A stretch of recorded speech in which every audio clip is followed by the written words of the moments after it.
think it's important not to get frustrated, and that's an easy thing to say because I've been very frustrated in my career at times.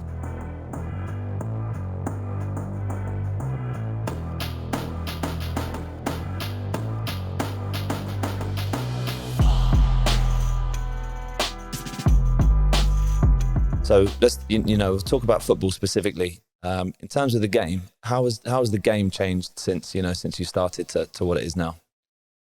It's changed a lot. I think coming through for myself as a centre forward, I came through at a League One club in Bournemouth at the time and played 4-4-2. That was the only formation you knew. That was what I grew up playing. Now, obviously, there's a lot more different roles, and I suppose for myself as a striker, you have to learn to play different ways. You see a lot of people playing with either 4-3-3 or central striker, 5 at the back sort of format. There's loads of different things, but I suppose coming through years ago, I didn't really know those things, and as a youth team, we weren't really coached that because 4-4-2 was the only way out there, really. I think in terms of formations, it's come on a lot, but I suppose the speed and the fitness side of the game's come on massively, miles ahead of what it was, and that can only be good and benefit the game, I suppose, with the coaches and sports science teams that have come in, have brought the game to another level now. There's so much access that people can get to football now online. Young guys are playing FIFA now, so football intelligence for me is coming on. Like, these young kids now are obviously being exposed to different formations, different ways of playing. How much of a challenge was it for you when you started, obviously, in a 4-4-2? We played that in the youth team. I don't think you'd probably be exposed to anything different. To them, moving on to an elite level and having to learn different roles. Like, how specifically did you learn? Like, what did you do? I think that's probably going back to what I touched on before and being proactive. And I got my move quite early from Bournemouth, from League One to the Championship, and a strong Championship team in Wolves, and was in strike. 4 of us strikers basically when we were there were competing for positions. I was probably mainly backup as an 18-year-old for. I remember Chris Iwelumo at the time.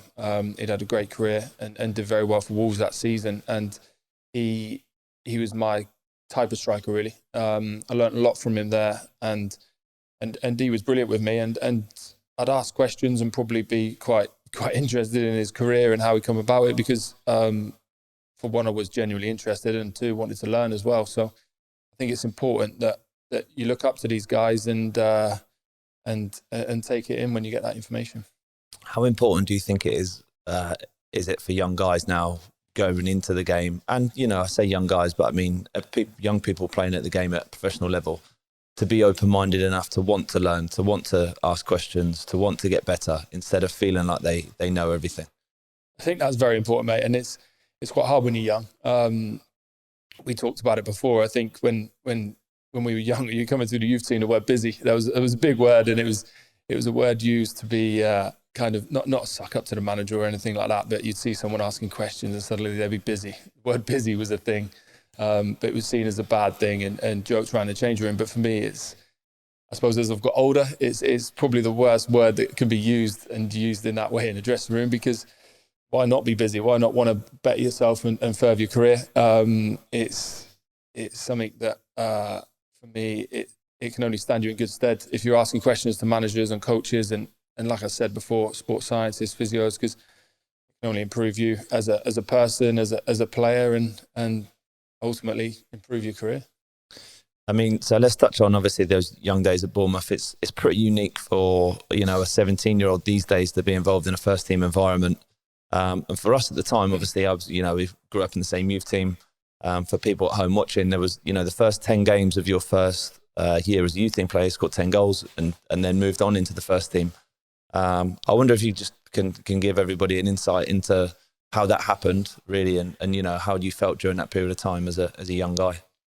Yeah, it was an amazing time. It all happened so quickly. I think leaving school in the summer, and I think it was by the December I'd made my first team debut. So it was a good start to my youth team career. And then suddenly, don't get me wrong, there's an element of luck in there. I remember one Tuesday night, one Tuesday morning, the youth team manager, Joe Roach, called me up and said that there's been 4 injuries or illnesses in the first team, and the manager at the time, Kevin Bond, wants you to meet up with the squad that night. And suddenly panic stations start kicking in, and you think, I've never really trained with them before.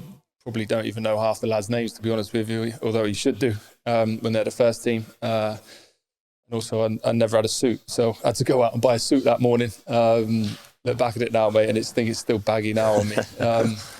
But no, they're the sort of things that happen. And suddenly I was meeting up with the first team that Tuesday evening, and walking the dressing room, shaking all the lads' hands. I turned around and my name was on the starting team sheet on the board. And we've got Notts Forest at home in front of a packed stadium. I think 12,000 there that night. So for me, I've gone from on the Saturday playing youth team football to suddenly starting with these lads that I don't even know. And it went well. I remember playing about 70 minutes, and we won 2-0, and that was where it all started, really. And it was a great night and a great experience.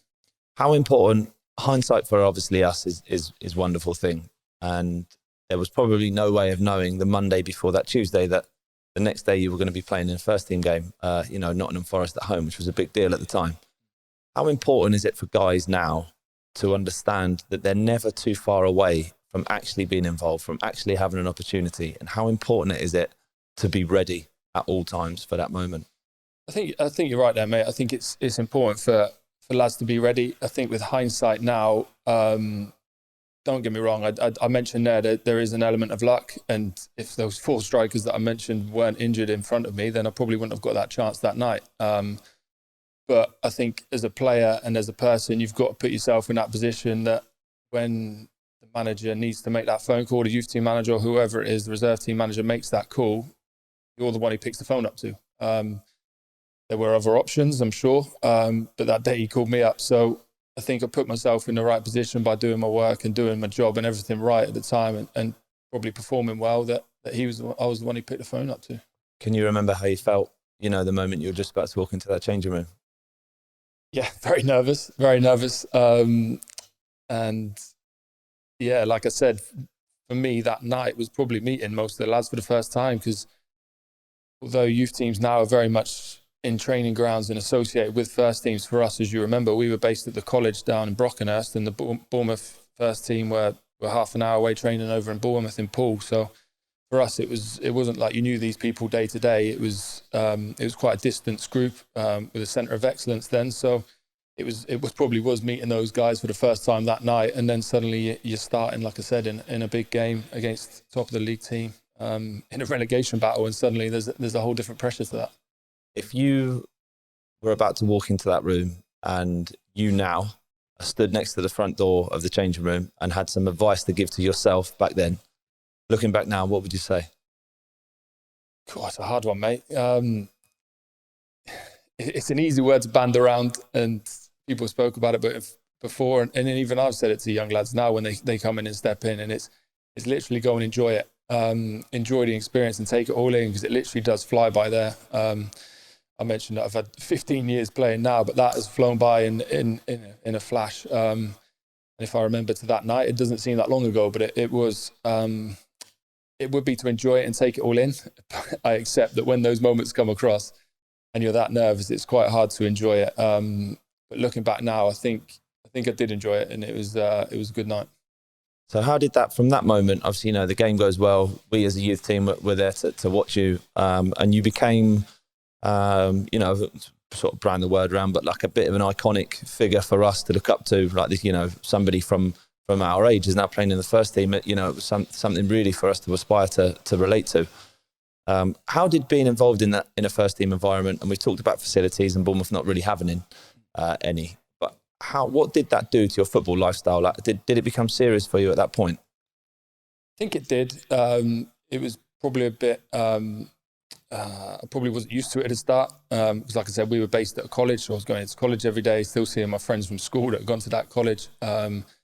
And then suddenly, after that game, I was training with the first team every day.